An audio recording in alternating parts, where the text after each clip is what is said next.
বিরতির পর স্বাগত। জরুরি তলবে আবারও দিল্লি গেলেন মুখ্যমন্ত্রী মানিক সাহা।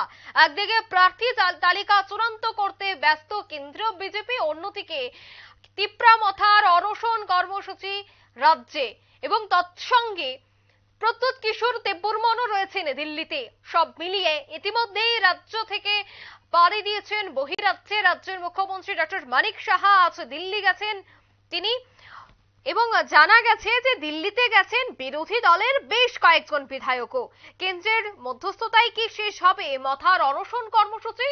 ধারণা করা হচ্ছে অনশন কর্মসূচি সহ প্রার্থী তালিকা সবকিছু মিলিয়েই এই দিল্লি সফর। এবং এই পুরো দিল্লি সফরকে কেন্দ্র করে শুক্লাচরণ নোয়াতিয়া কি বলছেন শোনাবো।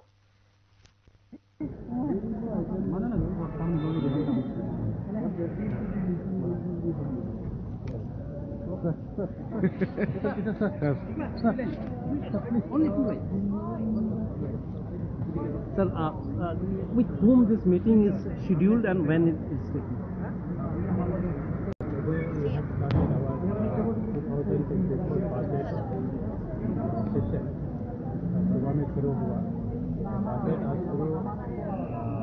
आफ्टरनून में हमारा फर्स्ट सेशन खत्म करके ये सेकेंड सेशन में हमारा बजट रनिंग में ऑनरेबल चीफ मिनिस्टर से इंस्ट्रक्शन मिला और दिल्ली से भी खबर मिला कि आज शाम को ये इवनिंग का जो फ्लाइट है उसे दिल्ली आने के लिए किसने बुलाया? कौन से डिपार्टमेंट? दिल्ली से बुलाया कल से मैं गवर्नमेंट ऑफ इंडिया। हाँ ऑनरेबल चीफ मिनिस्टर से हम ओके ओके, थैंक यू। আপনারা শুনলেন মন্ত্রী শুক্লাচরণ নোয়াতিয়ার বক্তব্য। কেন্দ্রের মধ্যস্থতায় এই বৈঠক হবে বলেই খবর, কেননা দিল্লিতে রয়েছে প্রদ্যুৎ কিশোর দেববর্মন। তাই আজ রাজ্য থেকে বাজেট শেষ করে মন্ত্রী পরিষদের সদস্যরা এবং মুখ্যমন্ত্রী দিল্লির উদ্দেশ্যে রওনা দিয়েছেন। সেই বিষয়টা নিয়ে আমি বিস্তারিত জানবো। টেলিফোন লাইনে রয়েছে এক্সিকিউটিভ এডিটর নীল বণিক। নীল, আজ রাজ্যের মুখ্যমন্ত্রী সহ মন্ত্রী পরিষদের সদস্যরা দিল্লির উদ্দেশ্যে রওনা দিয়েছেন, তৎসঙ্গে বিরোধী বিধায়করাও দিল্লির উদ্দেশ্যে রওনা দিয়েছেন। কি মনে হয় এই দিল্লির সফরকে কেন্দ্র করে? দেখো, অত্যন্ত তাৎপর্যপূর্ণ ঘটনা। কারণ হচ্ছে এখনো মুথার যে আন্দোলন কর্মসূচি, সেই আন্দোলন কর্মসূচি কিন্তু ওরা তুলে নেয়নি। সেই মুথার যিনি প্রতিষ্ঠাতা, অন্যতম প্রতিষ্ঠাতা, তিনি এই মুহূর্তে দিল্লিতে বসে রয়েছেন এবং তিনি গতকাল সামাজিক মাধ্যমে যে পোস্টটি করেছেন সেই পোস্টটিতে তিনি কিন্তু লিখেছেন ধৈর্য হারাবেন না, ধৈর্য হারাবেন না অর্থাৎ, এবং তিনি কিন্তু প্রকারান্তরে ইঙ্গিত দিয়েছেন যে আন্দোলন যেন চালিয়ে যাওয়া হয়। তার মধ্যে তিনি এখনো পর্যন্ত রাজ্যে ফেরেনি।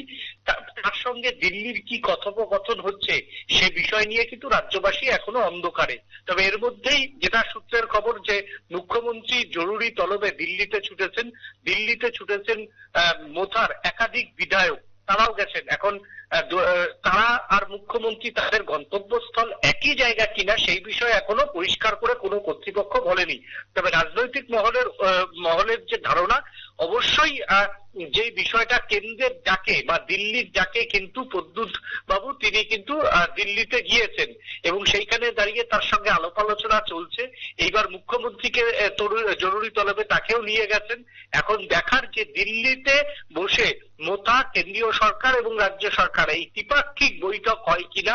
ত্রিপাক্ষিক বৈঠকের মাধ্যমেই হয়তো লোকসভা আগে মোথার সঙ্গে যে রাজ্যের দূরত্ব যে চলছিল বিভিন্ন ইস্যুতে, সেই ইস্যুটা মিটিয়ে ফেলতে চাইছে দিল্লি।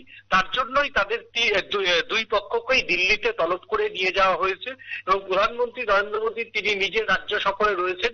কেন্দ্রীয় স্বরাষ্ট্রমন্ত্রী তিনি দিল্লিতে রয়েছেন। কেন্দ্রীয় স্বরাষ্ট্র মন্ত্রকের অফিসাররাই এই বৈঠক মূলত করছে। এখন আগামীকাল হয় বা আজকে রাতেই বৈঠক হবে হয়তো, এবং কেন্দ্রীয় সরকার চাইছে যাতে নর্থ ইস্টে এই মোথাকে কেন্দ্র করে কোন রকম জনজাতিদের মধ্যে যাতে কোনো আন্দোলন সংগঠিত না হয় ইলেকশনের অন্তত আগে, সেটা কিন্তু চাইছে দিল্লি।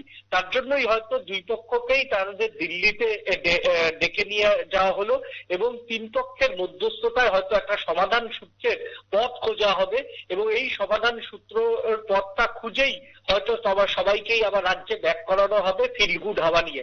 অঙ্কিতা, একদমই ধন্যবাদ নীল। কেন্দ্রের মধ্যস্থতায় কি হবে সমাধান, সেটাই কিন্তু এখন মূল প্রশ্ন।